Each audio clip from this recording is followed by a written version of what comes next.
A day in the life na punta of a Pilipina na palumunin ng asawang afam. So for today's video, kay mga ko sa France, kay gipalayas man ko sa akong asawa nga afam. Kay sa 10 years namong in a relationship, nasumhan na daw siya sa akong nawong. Nawad-an naman siguro spark. Pero antes ko molayas kay maghugas usa ko aning among mga hugason para inig uli sa atong afam nga gikan sa trabaho, dili ta makasabaan. Pero ang katudi ay akong giingon nga gipalayas ko ni afam mga gwaps kay char lang to ha. Talig mo to mo. Kabahan. Mungadto kog France kay muuban ko sa akong mga katrabaho. May naa kasi sila'y football tournament mga gwaps. May na lang, may naay mag-chair sa ila. Pero dili ako'y mo football kay di man ko kama mo football mga gwaps. Ego ra kog taga-chair. O chair up ba kanang yuhuu! Go go go! Fight! Wa gadun ta ni sa akong plano kaso giingganyo man ko sa akong katrabaho nga Pilipina. Unya ang sisti siya di ay wa ka ngadto. Pero may naaman siya personal reason ngano dili siya makadayon pag-uban. Pero maayo na lang kay naapay isa ka Pinay ang akong kauban.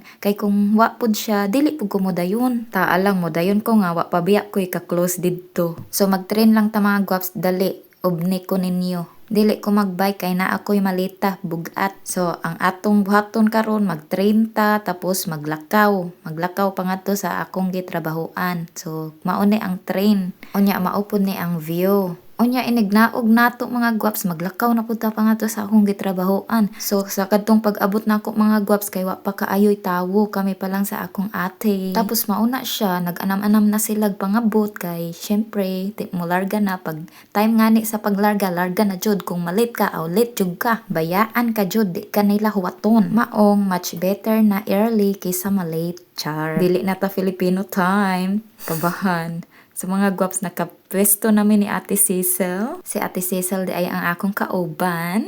Dara, si Mami. So mga 3 hours ang among biyahe mga gwaps from Netherlands to France. Unya hinglabay mi dinhi sa Belgium. Tapos mao ni akong mga katrabaho, usara mi ka bus kay 50 raman mi katawo. Aw, wa di ay mi hingabot og 50. Tapos di nami sa among hotel, mao ni ang among kwarto ni Ate Cecil. So mga gwaps, ugma na pud ang sumpay. Salamat sa inyong pagtan-aw. See you. Bye-bye. Doy.